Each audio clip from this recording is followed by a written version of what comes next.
Hey guys, what I'd like to talk about today is the Chinese Civil War and later the rise of Mao Zedong.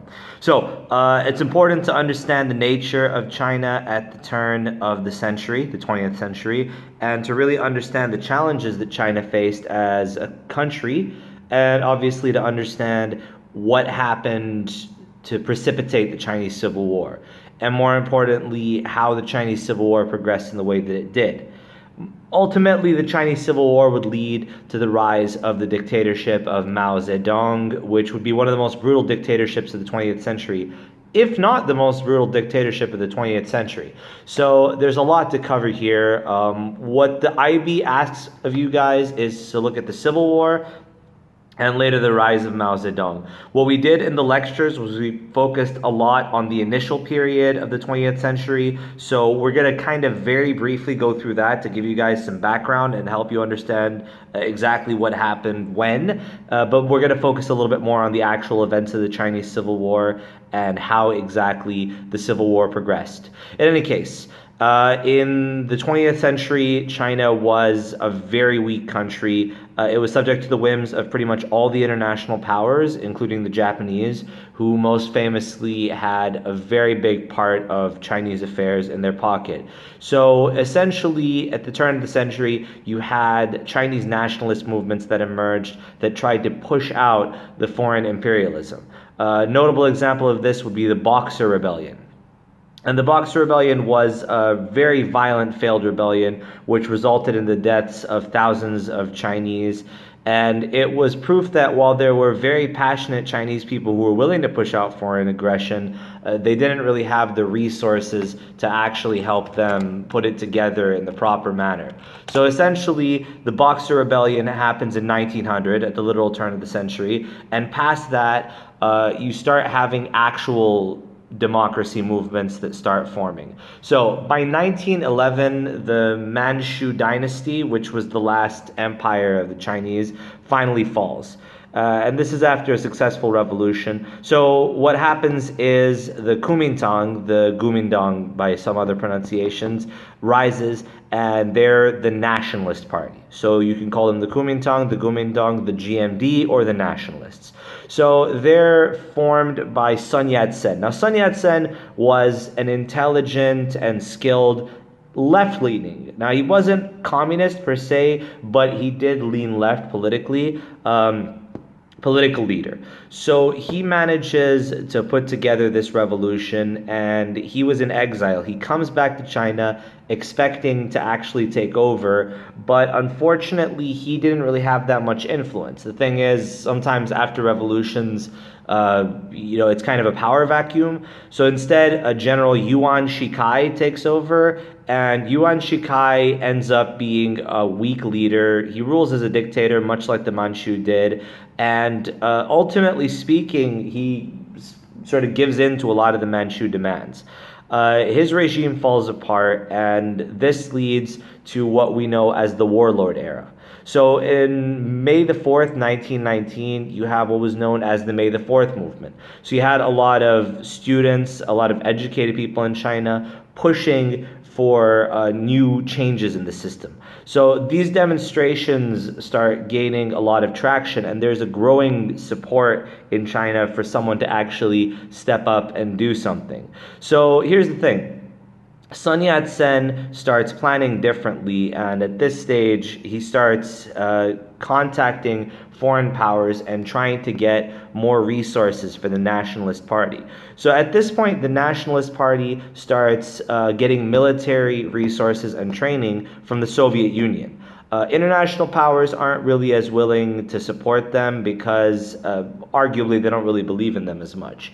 So what happens essentially is that Yuan Shikai's leadership is over, and China falls into what is known as the Warlord era. So the Warlord era is a period of chaos during which pretty much every part of China is ruled over individually by these little warlords.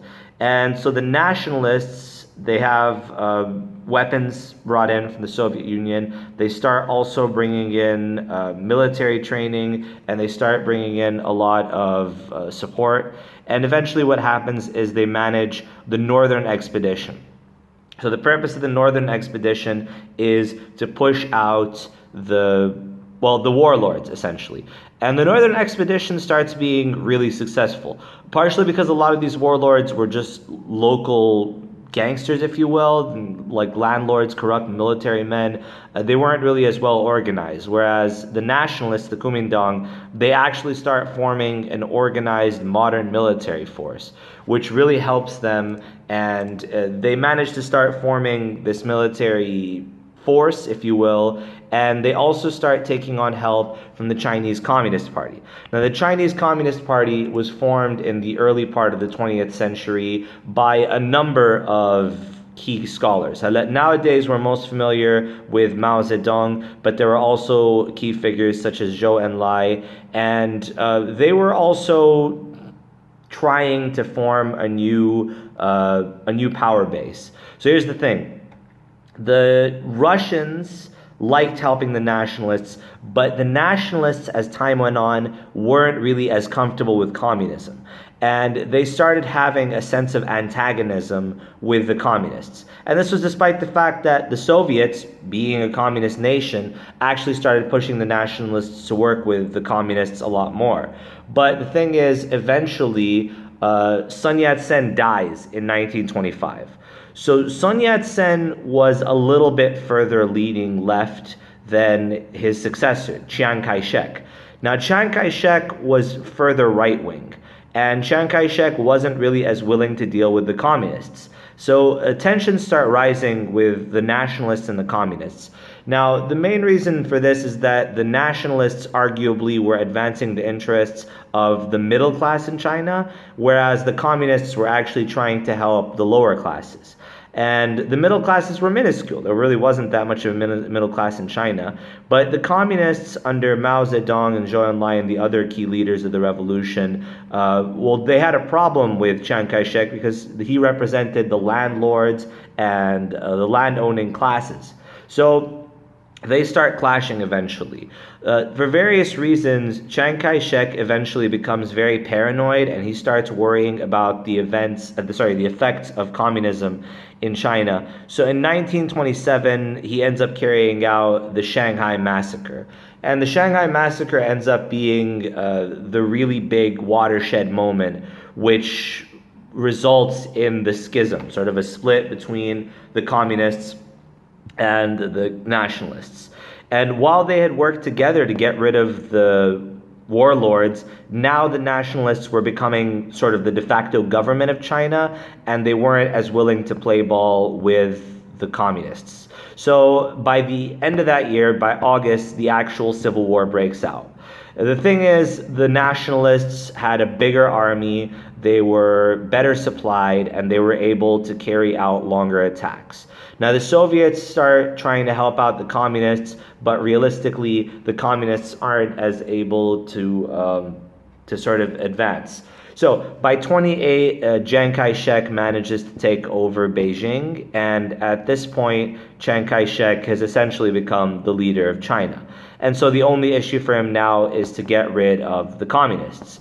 So he launches a series of attacks on them, but they manage to pull back, and they manage to set up in Shanghai. So at this point, we have another situation, which is that Japan, with imperialistic notions of taking over the Chinese territory, advances on China and manages to take over several key territories.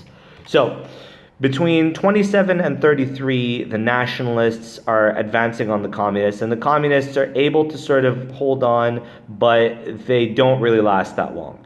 Now, by 1933, Chiang Kai-shek has set up his fifth encirclement campaign, and the purpose behind the encirclement campaigns was to try and surround the communists and push them out. So what happens is the communists begin what's known as the Long March. Now, the Long March is essentially the equivalent of Che Guevara and Fidel Castro's retreat during their revolution, and it was sort of the retreat into the areas in the north that were far away from the Nationalist Party. So this was arguably the move that helped the communists survive. From there, they were able to get up into the north and build a power base And this is the thing. China's a really, really massive country. So while the Northern Expedition had managed to secure a lot of Chinese territory, Chiang Kai-shek hadn't literally been able to take over every last part of China. Even Mao Zedong, when he would later take power, had a hard time doing that. So Mao Zedong was able to retreat into the north. So this was a very key movement for him. What helped Mao Zedong more than anything was the fact that the Chinese were really ill-equipped to deal with the Japanese invasion, the Sino-Japanese War.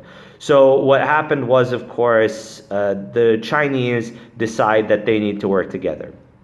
The nationalists under Chiang Kai-shek start pressuring him to end the war with the communists because it doesn't make sense to fight a war with the communists and then turn around and try to fight a war with the Japanese. This is arguably the point that really manages to help the communists, because you have to understand the communists were outnumbered, they were outgunned, they were outsupplied. But then the Japanese came in, and throughout the Sino-Japanese War, basically the nationalists took the brunt of it.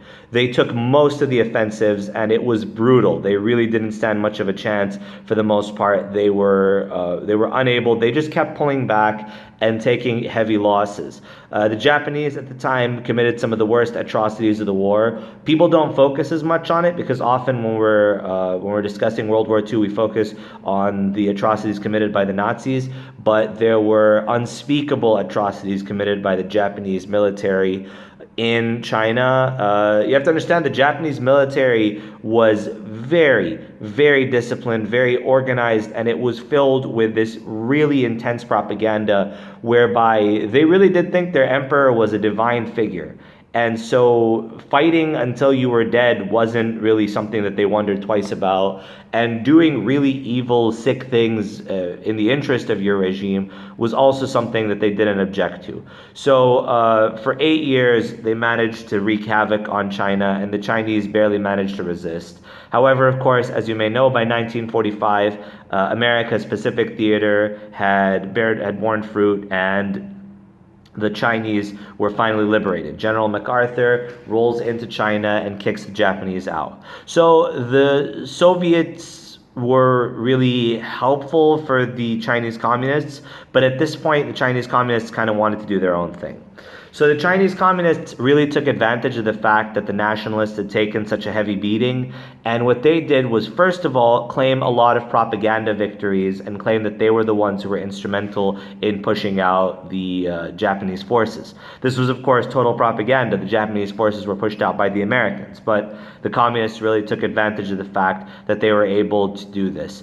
Not just that, in the time that the nationalists had been pulling back, Mao Zedong devised this genius strategy for making sure to stay on the peasants' good side. So even though he was a guerrilla fighter, he commanded his soldiers always to be polite, to be orderly, not to do anything brutish or ignorant with the people.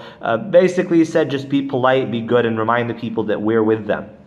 And this went a long way because it sort of built up this perception where the communists were the ones working for the people and the nationalists were this government of the landlords and the land-owning classes.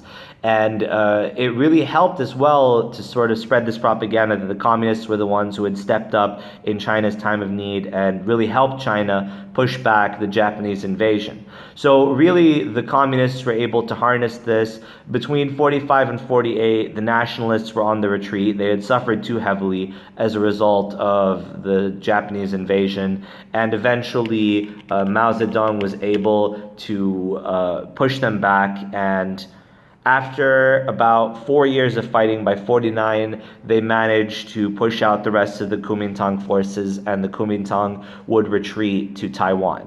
So, in summary, what helped Mao Zedong during the Chinese Civil War was his appeal to the people, the fact that his soldiers worked with the people, the fact that the nationalists were perceived as these land-owning classes, and most importantly, the fact that Japan showed up and wiped out most of the nationalist forces, which really enabled Mao Zedong to take over and become sort of the big man in charge. So the next video, which I'm going to be uploading after I finish this one, is going to go in more detail into the rule of Mao Zedong and what kind of leadership he provided for China as an authoritarian left-wing leader. Obviously, he was much more communistic and much more akin to Stalin than Castro, in that he had a very rigid vision of communism, and we're going to discuss that shortly.